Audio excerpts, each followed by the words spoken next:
നമസ്കാരം. തെരഞ്ഞെടുപ്പ് രാഷ്ട്രീയം ഉപേക്ഷിച്ച് വനവാസത്തിന് പോകേണ്ട ആളല്ല കെ മുരളീധരൻ എന്ന രാഷ്ട്രീയ നിരീക്ഷകനും അഭിഭാഷകനുമായ അഡ്വക്കേറ്റ് എ ജയശങ്കർ. രാഹുൽ ഗാന്ധി ഒഴിയുന്ന പക്ഷം മുരളിക്ക് വയനാട് സീറ്റ് കൊടുക്കണം, അല്ലെങ്കിൽ പാലക്കാട് നിയമസഭാ മണ്ഡലത്തിൽ നിന്ന് അദ്ദേഹത്തെ മത്സരിപ്പിക്കണമെന്നും ജയശങ്കർ ഫേസ്ബുക്കിൽ കുറിച്ചു. ജയശങ്കറിൻ്റെ ഫേസ്ബുക്ക് പോസ്റ്റ് ഇങ്ങനെ: 2019 പി ജയരാജനെ തോൽപ്പിക്കാൻ വട്ടിയൂർക്കാവിൽ നിന്ന് വടകരയ്ക്ക് പോയ ആളാണ് കെ മുരളീധരൻ. പാർലമെന്റ് അംഗം ആയിരിക്കുമ്പോൾ നേമത്ത് BJPയുടെ അക്കൗണ്ട് പൂട്ടിക്കാൻ പോയതും മുരളി തന്നെ. ഇക്കഴിഞ്ഞ തെരഞ്ഞെടുപ്പിൽ വടകരയിൽ മത്സരിച്ചിരുന്നു എങ്കിൽ മുരളി വടക്കൻ പാട്ട് പാടി ജയിക്കുമായിരുന്നു. KC വേണുഗോപാലിന് ആലപ്പുഴയിൽ മത്സരിക്കാൻ വേണ്ടി ഷാഫിക്ക് വടകര കൊടുത്ത് മുരളീധരനെ തൃശൂർക്ക് വിട്ടു. പത്മജ BJPയിൽ ചേർന്നത് നിമിത്തമായി എന്ന് മാത്രം. ഒടുവിൽ പത്മജയുടെ പ്രവചനം ഫലിച്ചു.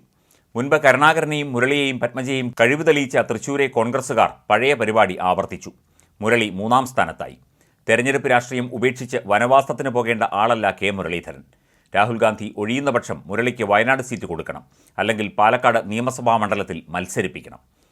മുരളിക്ക് വയനാട് എന്ന് പറഞ്ഞുകൊണ്ട് ഫേസ്ബുക്ക് പോസ്റ്റ് ജയശങ്കർ അവസാനിപ്പിക്കുന്നു. ഇനിയൊരു മത്സരത്തിന് ആലോചനയില്ല എന്നായിരുന്നു മുരളീധരൻ്റെ പ്രതികരണം. പൊതുരംഗത്ത് നിന്ന് കുറച്ചു കാലം വിട്ടുനിൽക്കുകയാണ്.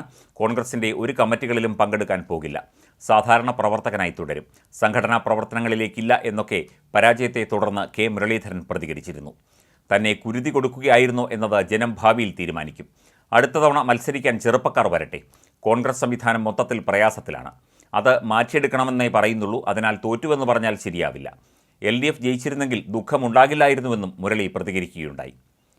വയനാട് ലോക്സഭാ തെരഞ്ഞെടുപ്പിൽ ഉപതെരഞ്ഞെടുപ്പിനെക്കുറിച്ചും കെ മുരളീധരൻ മത്സരിക്കുന്നതിനെക്കുറിച്ചുമെല്ലാം അഭ്യൂഹങ്ങൾ പ്രചരിക്കുന്നതിനിടെ അതിനെക്കുറിച്ചുള്ള ചർച്ചകളിലേക്ക് വയനാട്ടിലെ കോൺഗ്രസ് നേതൃത്വം ഇതുവരെ കടന്നിട്ടില്ല എന്നാണ് റിപ്പോർട്ട്. രാഹുൽ ഗാന്ധി വയനാട് ഒഴിവാക്കിയാൽ മാത്രമല്ലേ അത്തരം ചർച്ചകൾക്ക് പ്രസക്തിയുള്ളൂ എന്നാണ് കോൺഗ്രസ് വയനാട് ജില്ലാ നേതാക്കളുടെ ചോദ്യം. രാഹുൽ ഗാന്ധി വയനാട് നിലനിർത്തി റായ്ബറേലിയിൽ പ്രിയങ്ക ഗാന്ധി മത്സരിക്കട്ടെ എന്ന അഭിപ്രായമാണ് വയനാട്ടിലെ കോൺഗ്രസുകാർക്ക്.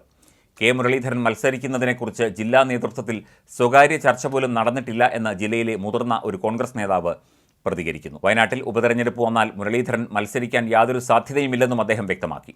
ലോക്സഭാ തെരഞ്ഞെടുപ്പിൽ മത്സരിച്ച് തോൽവി ഏറ്റുവാങ്ങിയതിൻ്റെ ക്ഷീണം മാറുന്നതിന് മുൻപ് വീണ്ടും ലോക്സഭയിലേക്ക് മത്സരിക്കാൻ മുരളി തയ്യാറാകില്ല. നിയമസഭാ തെരഞ്ഞെടുപ്പിൽ മത്സരിക്കാനായിരിക്കും മുരളിക്ക് താൽപ്പര്യം. അടുത്ത തവണ കോൺഗ്രസ് കേരളത്തിൽ അധികാരത്തിൽ എത്തിയാൽ മുരളിക്ക് മന്ത്രിസ്ഥാനം ലഭിക്കാനിടയുണ്ട്. ലോക്സഭയിലേക്ക് വയനാട്ടിൽ നിന്ന് മത്സരിച്ച് ജയിച്ചാൽ MP ആകാനേ സാധിക്കൂ. കെ സുധാകരൻ KPCC അധ്യക്ഷനാകുന്നതിനോട് മുൻപ് മുരളീധരനോട് പാർട്ടി നേതൃത്വം ആ സ്ഥാനം ഏറ്റെടുക്കാൻ ആവശ്യപ്പെട്ടിരുന്നു. തോൽവിയുടെ നിരാശയിലാണ് മുരളി പൊതുരംഗത്ത് നിന്ന് മാറി നിൽക്കുന്നു എന്ന് പറഞ്ഞത്. അദ്ദേഹത്തിന് അതിന് സാധിക്കില്ല. അതിനാൽ പൂർവാധികം ശക്തിയോടെ മുരളി തിരിച്ചുവരുമെന്നും കോൺഗ്രസ് നേതാക്കൾ പറയുന്നു. മുരളീധരനുമായി KPCC അധ്യക്ഷൻ കെ സുധാകരൻ കോഴിക്കോട്ട് ചർച്ച നടത്തുന്നുണ്ട്. തോൽവിയിൽ പ്രയാസമുണ്ടായ മുരളീധരനെ അനുനയിപ്പിക്കാനുള്ള നീക്കമാണ് നടക്കുന്നത് എന്നാണ് റിപ്പോർട്ട്. രാഹുൽ ഗാന്ധിക്ക് വയനാട്ടിലേക്കാൾ ഭൂരിപക്ഷം റായ്ബറേലിയിലുണ്ട്.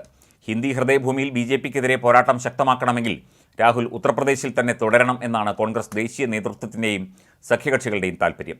രാഹുൽ അത് പരിഗണിച്ചാൽ വയനാട്ടിൽ ഉപതെരഞ്ഞെടുപ്പിന് കളമൊരുങ്ങും. അങ്ങനെ വന്നാൽ പ്രിയങ്ക ഗാന്ധി മത്സരിക്കണം എന്ന നിലപാടായിരിക്കും വയനാട് ജില്ലാ നേതൃത്വം സ്വീകരിക്കുന്നത്.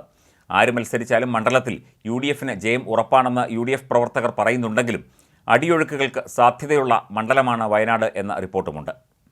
2014 MI ഷാനവാസിന് വളരെ കുറച്ചു ഭൂരിപക്ഷം മാത്രമാണ് വയനാട്ടിൽ നിന്ന് ലഭിച്ചത്.